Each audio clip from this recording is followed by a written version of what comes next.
Hey, Open Trades! I wanted to do a video analysis update on 3 to 4 option trades I made this week, but really the 3 option trades I want to focus on were made today. So I'll start with those. The first, though, was Imperial Petroleum. It was one that I bought. I'll make sure I have the right expiration date.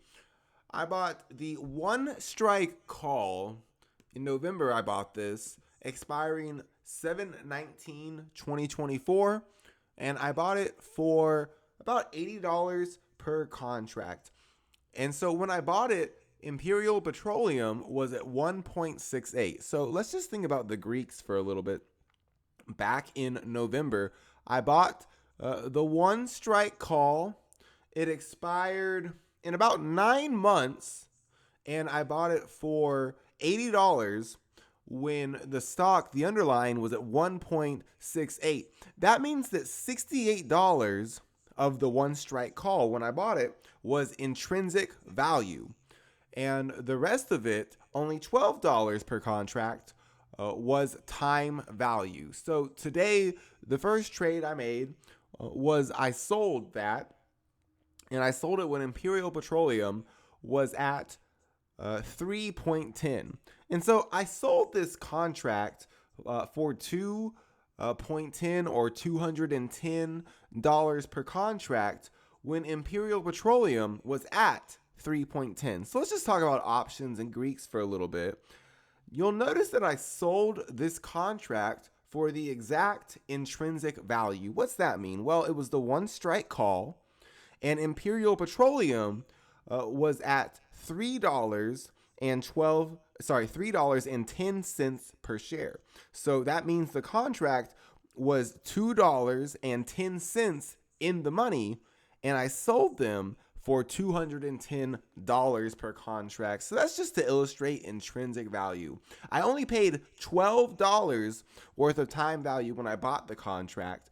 And then when I sold the contract was entirely sold for intrinsic value. So that's really important to understand.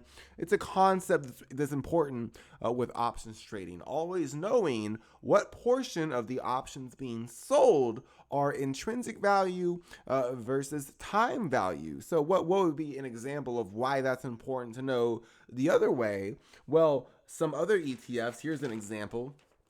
I bought an ETF called AMDY. That's a yield max ETF that runs synthetic covered calls on AMD. A synthetic covered call is when a long option is bought. I think YieldMax uses 9-month options, and Curve, KURV, they use much shorter expirations. But anyway, I believe YieldMax is buying a call that expires in 6 to 9 months. I think they use 9 months, and then they're selling an at the money put. The call is at the money. The put that they're selling is at the money. So the at the money call has a delta of 50. The at the money put that's being sold has a delta of negative 50, but it's being sold. A negative and a negative make a positive. So that's a delta of 100. And so that delta of 100 gives them synthetic exposure, but really it's exposure as long as the options market still exists and some of these fallout scenarios don't happen. It's exposure. It's 100 delta backed by contracts, obligations, and all that jazz with the OCC. And so then with that 100 shares, they sell out of the money synthetic covered calls. So those out of the money calls that are being sold, typically they expire in 2 weeks, and 100% of their value is completely time value. It's all speculative. Whereas these options that I just talked about, almost 100%, for in one case, 100% of the options sold was intrinsic value, and almost 85 to 90% of the option that was bought was intrinsic value. So, pup, you lost your exposure. Well, I bought it for $80 a contract, and I sold it for $210 per contract. So what I did was then I took all that profit, it's basically all profit, and I bought the 3 strike call on IMPP expiring 10/18 of 2024, and I actually got a pretty damn good deal. I bought that for $69. So I still have exposure. The only thing that I lost was I had a call with a delta of 100. Now I only have a call with a delta of 65.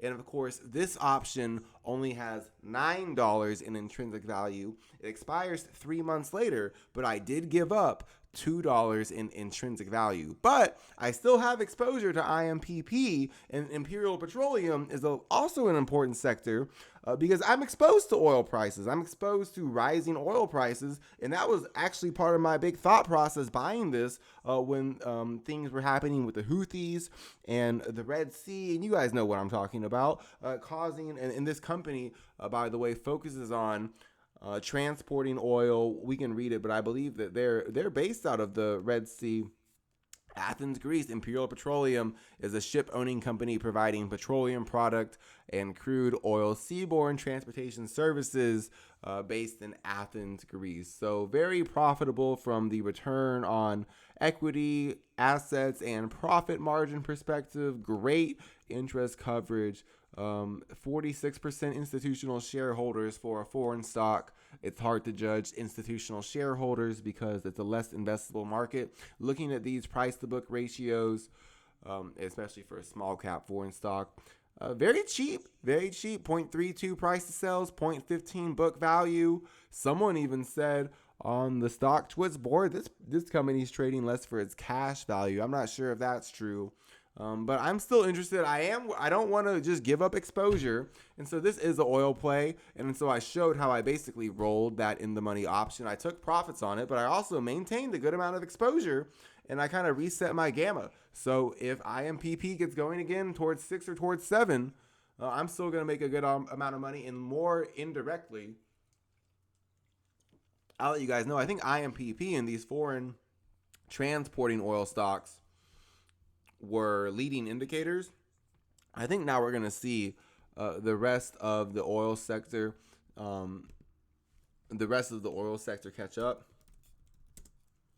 So I posted about this plenty, and really I live posted the video for where I was finding this contract and this stock. I would have never discovered this stock, but I'll tell you what, if someone's interested in hypothetically learning about what stocks are on these unusual option screens right now, I can guarantee you you're going to be introduced to a lot of oil stocks. So if you don't like being introduced to oil stocks, you might want to take the stock market off for 6 to 9 months. But I added to this position at $55.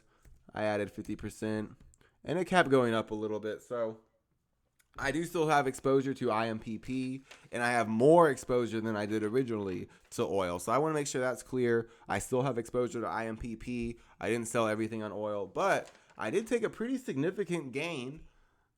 80 divided by 210, damn near a 300% return. And I rolled that into a few things. So that's going to bring me into stock number 2, Bit Digital. I made a stock.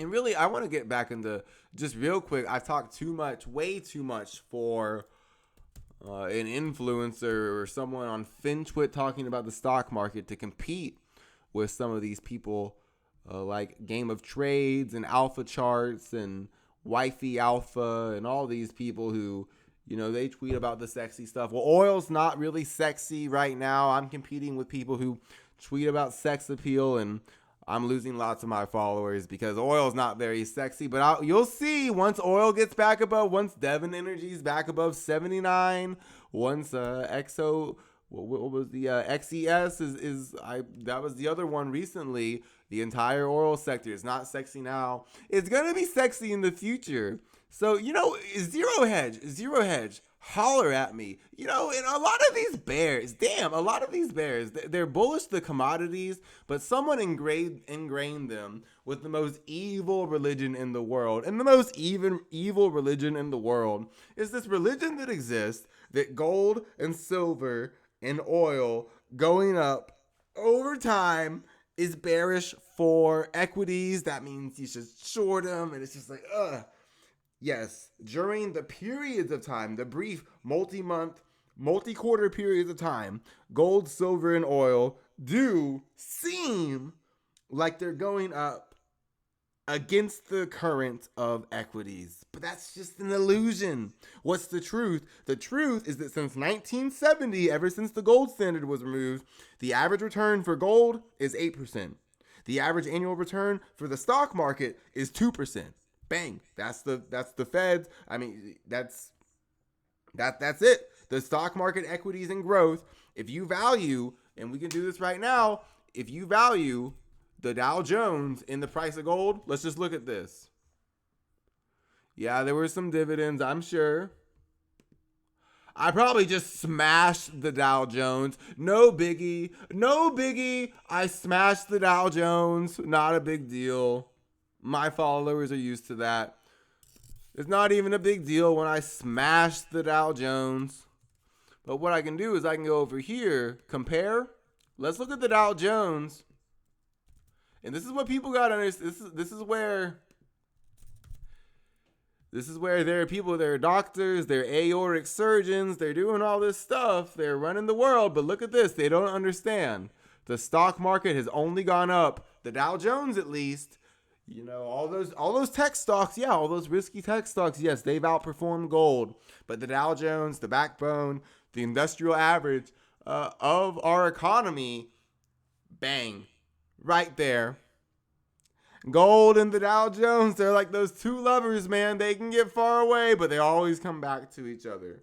So, do we really outperform inflation? I don't know. Anyway, I don't know where in the hell I got started talking about that. I'm sorry. But where I used some of those profits, I made a video about Bit Digital. And really my analysis for Bit Digital, it was more so based on strangle readings I saw on Mara and just this general idea that some of the leaders in crypto, like MicroStrategy and Bitcoin, they're probably not going to pull back for the long term, and I don't think they're going to pull back for the short term. I don't know what they're going to do for the short term. That's not really what this video is about.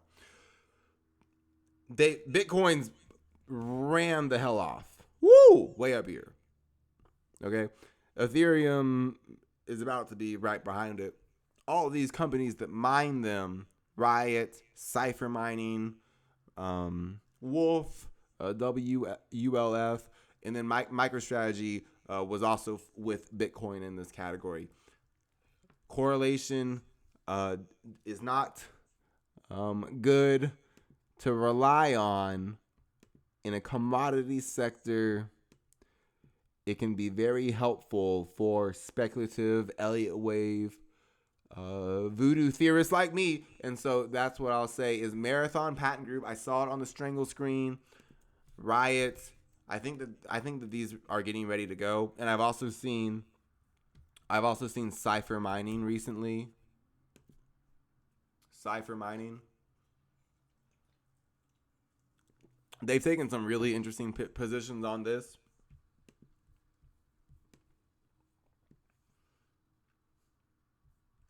And really that count's kind of tricky, and when I say tricky, just because it's an expanded flat. But from this IPO high, I've seen Cypher, Marathon Patent Group's been on the strangle screen. Cypher, they've been buying lots of calls. Bit Digital, they were buying the 2.5 strike straddle, and so I made a video about that, and that's why I bought Bit Digital elite position today. So Imperial Petroleum and REI, those were the two oil stocks. I'll give it away. No, I'll wait till the end. I got to be a good influencer. My bad. I'm learning. I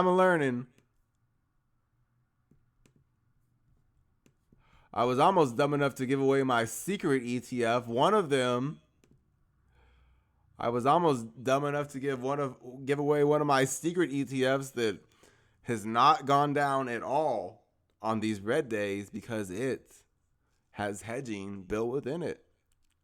And one ETF in USI has tried to do this. NUSI from Nationwide, it failed dramatically.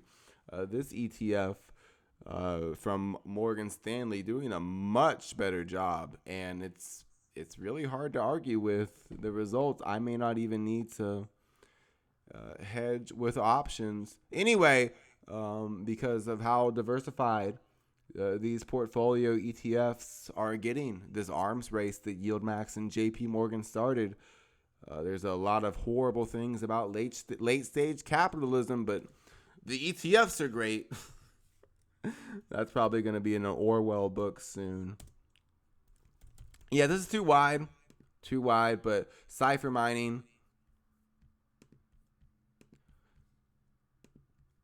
just an example. They've been buying lots of calls on that. Marathon Patent Group. And I did smoke Visa and MasterCard. Oh, god damn, I'm good. I just casually pull up crazy hits. Anyway, one of them that I bought was Bit Digital. I bought the 2 strike call for $117.25 for $105 per contract. And really it was based on the Mara analysis.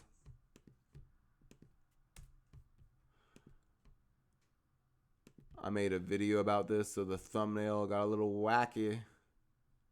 Lord. Lordy. But just very similar to Mara. And really Mara is going to be where I'm using this. Yeah, so this low right here of 1.95 is my invalidation. Realistically, I'm not going to sell it. I'm playing Who Wants to Be a Millionaire on BTBT. We'll see. I think after seeing what Clean Spark did, this being a carbon-free mining company, it might just be waiting its turn. Especially seeing that Mara is still down. I think that there just needs to be some money flowing around in the sector. We'll see. I could be wrong about that. But I played Who Wants to Be a Millionaire on Bit Digital. We'll see. Every dollar that Bit Digital goes up, I'll make $1 in intrinsic value on that contract. So if Bit Digital gets turning around with Mara, it could be very lucrative. 1, 2, 3, 4, 5 waves up. So I think I'm just gonna stick to 3. The other one that I played, Who Wants to Be a Millionaire with on, it's a little bit of a small cap. It's related to crypto, but it was really based on something I saw on this option screen. Marathon Patent Group, as far as Bit Digital goes, and really as far as that other stock that I bought options on goes. I saw it on the strangle screen, and I just think they're getting ready for Mara and Cypher to follow Bitcoin and MicroStrategy. And there's plenty of ETFs that sell options from CONY to MSTY to BITO, which doesn't sell options, but it does pay a pretty handsome dividend. And now Ethereum ETFs are opening up. So there's a lot going on in crypto. I think that what we could have seen is that Bitcoin and MicroStrategy, they've really stolen the show. But they're about to give some of that show back